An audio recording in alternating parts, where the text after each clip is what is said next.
Expressei minha simpatia e ofereci-me para carregar suas cestas até a casa. Ela me olhou por um momento, perguntando-se quem eu poderia ser, mas aparentemente ficou satisfeita com minha aparência e conduta. No caminho, disse-lhe que talvez eu pudesse ajudar seu filho. Você é médico? Perguntou-me.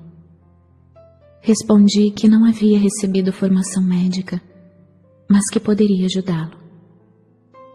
Ao chegar em sua casa, de pedra, grande e bem construída, o que indicava boa situação social e prosperidade, levou-me até seu marido dizendo: este homem diz que pode ajudar nosso filho. Melancólico, o homem inclinou a cabeça e não disse nada. A mulher, que se chamava Miriam, afastou-me dizendo que ele estava aflito e muito zangado. O rapaz é nosso único filho entre muitas filhas e ele culpa Deus pela doença do garoto. Miriam começou a chorar. Se ele fala assim contra Deus, que outros problemas cairão sobre nós? Perguntou-me. Tranquilize-se, disse-lhe. Logo verá que seu filho ficará bem novamente. Ela olhou-me com dúvidas, mas levou-me até o quarto onde o rapaz estava. Fazia calor e o ambiente estava sufocante, cheio de gente, bem intencionada e triste, conversando. Pedi à mãe para esvaziar o quarto, mas os visitantes resistiram. Eles queriam ver o que aconteceria e somente saíram do quarto contrariados quando Miriam chamou seu marido para falar com eles. Podia escutá-los discutindo com o pai no quarto ao lado. O que este homem achava que poderia fazer se o médico já havia declarado ser incapaz de ajudar o rapaz? O pai veio até o quarto para ver por si mesmo. Seu filho estava mortalmente pálido, com muita febre. A mãe explicou que ele não podia engolir a comida e que estava com o intestino solto. Ele havia estado assim por vários dias e tinha perdido muito peso. O médico disse que nada mais poderia ser feito. Ele provavelmente morreria. Coloquei as mãos sobre a cabeça do rapaz e rezei sabendo, e silenciosamente dando graças com todo o coração, que o Pai Vida fluiria pelas minhas mãos para dentro de seu corpo. Desta forma, o trabalho de cura se realizaria. Senti um calor extremo e um formigamento em minhas mãos, e o poder vertendo para seu frágil corpo.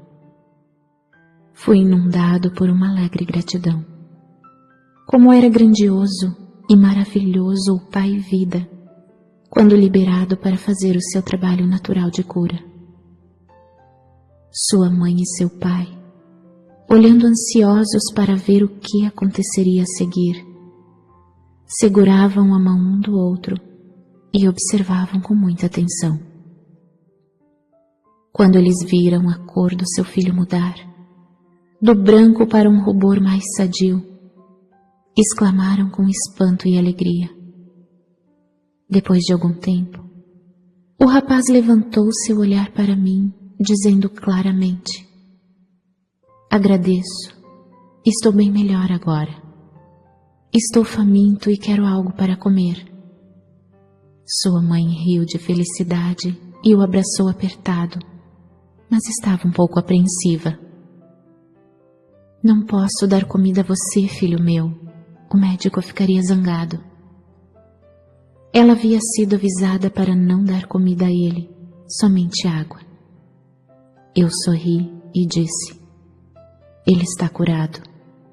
Pode dar pão e vinho a ele, que não fará mal. Seu pai, Zedequias, estava maravilhado de alegria e gratidão. Depois de abraçar o seu amado filho, voltou-se para mim e apertou minhas mãos calorosamente. Ficou dando tapinhas em meus ombros enquanto balançava sua cabeça, incapaz de falar devido às lágrimas que escorriam por sua face. Quando ele finalmente se recompôs, entrou no salão e falou às pessoas que lá estavam. Meu filho, quase morto, recuperou a plenitude da vida novamente. Suas palavras foram recebidas com gritos de alegria, entusiasmo, incredulidade, questionamentos, risadas e felicitações. A mãe do rapaz ficou parada, com um sorriso estampado na face. Depois disso, não foi mais necessário buscar por acomodações. Quando Zedequias disse aos atônitos consoladores que o garoto estava curado e o próprio jovem apareceu na porta sorrindo e pedindo novamente por comida, todos os consoladores rodearam-me e convidaram-me às suas casas. No entanto, preferi ficar com o pai do garoto, que agora dizia estar cheio de perguntas a fazer-me. Ele esperava que eu pudesse respondê-las. Depois de colocar o vinho e a comida sobre a mesa, todos foram convidados a comer até saciarem-se. Zedequias sentou-se e formulou sua primeira pergunta.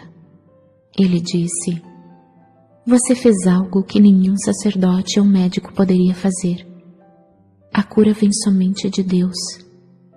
Embora seja um desconhecido, percebo que você deve vir de Deus. Sim, respondi. E as pessoas murmuraram assombradas.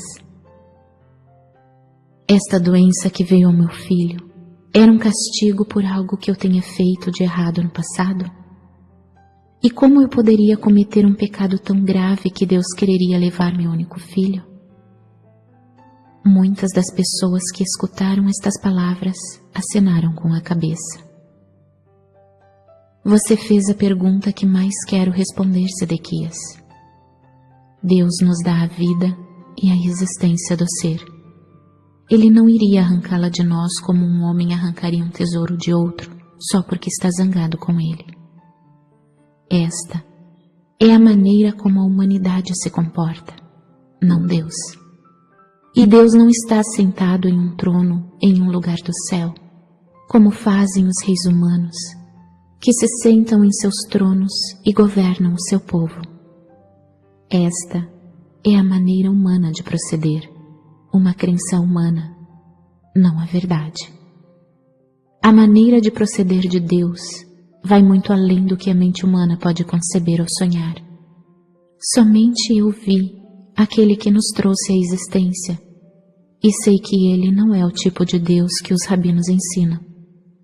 Vi que ele é o perfeito amor, e por esta razão eu prefiro falar do Pai, pois eu vi que ele trabalha dentro de cada ser vivo, mantendo-o num bom estado de saúde, assim como um pai humano trabalha para manter seus filhos bem alimentados, vestidos e protegidos dentro do abrigo de um lar. Eu o vi dentro de todas as coisas do mundo. Como pode ser isso? Perguntou um homem duvidando. Não é possível para um ser individual, de qualquer tipo, estar em todos os lugares ao mesmo tempo. Mas o ar está em todo lugar, ainda que não se possa ver. No entanto, sabemos, sem dúvida alguma, que ele é muito real e muito importante para a nossa existência. Se o ar não existisse e não pudéssemos respirá-lo, morreríamos. Não podemos ver o movimento do ar que chamamos de vento, mas vemos que ele agita as folhas e conduz as nuvens no céu. Por isso sabemos que o ar está acima de nós, ao nosso redor, e que é forte. E agora pergunto, qual é a parte mais real e mais valiosa do homem? Seu corpo ou sua mente? Alguns respondiam que era o seu corpo. Caso contrário, não teriam lugar na terra, não poderiam trabalhar, não poderiam ser vistos, não seriam reconhecidos. Outros diziam que sua mente era mais importante do que seu corpo. Ao que eu respondi: a mente é a parte mais importante do homem, uma vez que sem sua mente ele não teria o comando do seu corpo. Ele não poderia comer, beber, dormir, mover-se, planejar. Não poderia viver. Contudo, não podemos ver a mente. Simplesmente sabemos que temos uma mente por causa dos pensamentos que ela produz e porque os pensamentos elaboram algum tipo de ação em nossas vidas. Acreditamos que a mente funciona por meio do cérebro.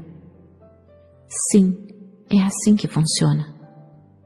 Senão, como poderia o cérebro, que nasceu da carne, produzir pensamentos, sentimentos, ideias e planos?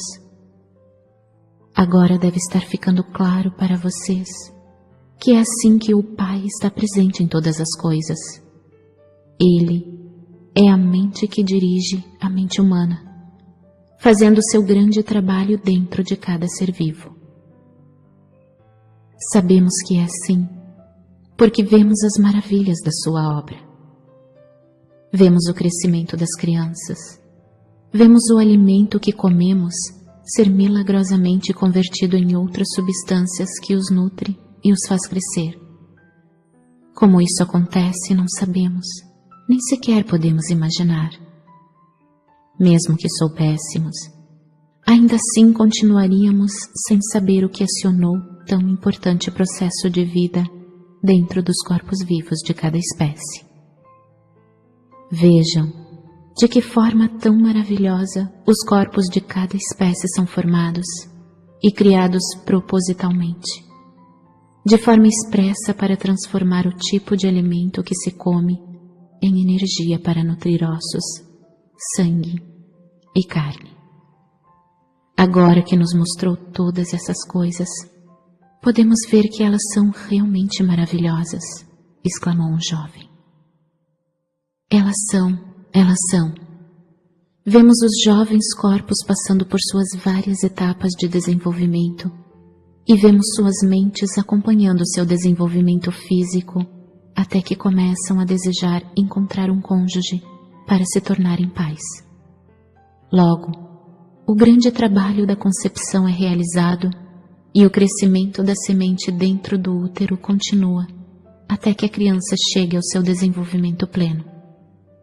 Pensem, quem determina este constante crescimento tão ordenado dentro da mulher?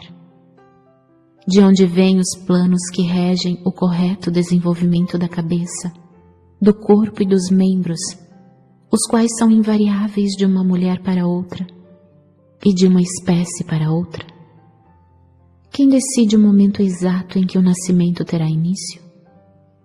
O meio físico pelo qual a criança deve ser trazida à luz, a provisão do leite para a criança? Pensem, é a mãe? Não é a mãe. Ela é apenas a testemunha de tudo o que ocorre dentro dela, desde o momento em que seu marido tenha estado com ela e plantado a sua semente para se juntar à dela. Deus faz todas essas coisas de longe? Estes pensamentos chegam a cada homem e mulher para decidir quando estas coisas devem acontecer? Não. Todo este trabalho é realizado pelo poder criativo da mente, a vida inteligente e amorosa dentro de todos os seres vivos. Vemos o amor dos pais por seus filhos, sejam eles pássaros, animais ou homens. De onde vem esse amor? Ele provém do poder criativo da mente, o perfeito amor do Pai que está em nós. É por causa do trabalho que o Pai faz com as plantas, árvores, pássaros, animais e com o próprio homem que hoje estamos aqui, vivos, respirando, comendo, dormindo, tendo filhos, envelhecendo e então morrendo para passar para um lugar mais feliz. Tudo isso é a obra do Pai que está ativa dentro de nós. Como podem negar a verdade de tudo o que disse a vocês nesta noite? Hoje, viram um jovem agonizante que foi trazido de volta à plenitude da vida em pouco tempo. Fui eu quem o curou? Não. Por mim mesmo não posso fazer nada. Foi a vida, que é o Pai ativo dentro de todas as coisas, que veio com toda a força para reparar um corpo doente e trazê-lo novamente de volta à plena saúde, porque acreditei que assim seria e não duvidei. Houve suspiros de satisfação na sala, nova luz, novo interesse, inclusive podia ver-se uma nova doçura em seus rostos. Por que então o homem sofre tão dolorosamente? Perguntou Miriam. Porque quando o homem é concebido, quando a vida toma forma dentro da semente, ela se reveste da condição humana que o separa de qualquer outro indivíduo no mundo, para fazê-lo único, uma figura isolada, não unida a nenhum outro, solitário, privado, sua própria pessoa.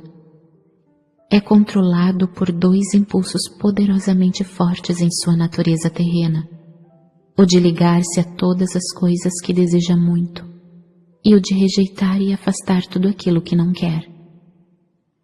Estes dois impulsos básicos do homem estão presentes em cada coisa que ele faz ao longo da vida e são inteiramente responsáveis pelos problemas que atrai para si. Embora o Pai esteja ativo no interior do homem, não há nada de humano nele.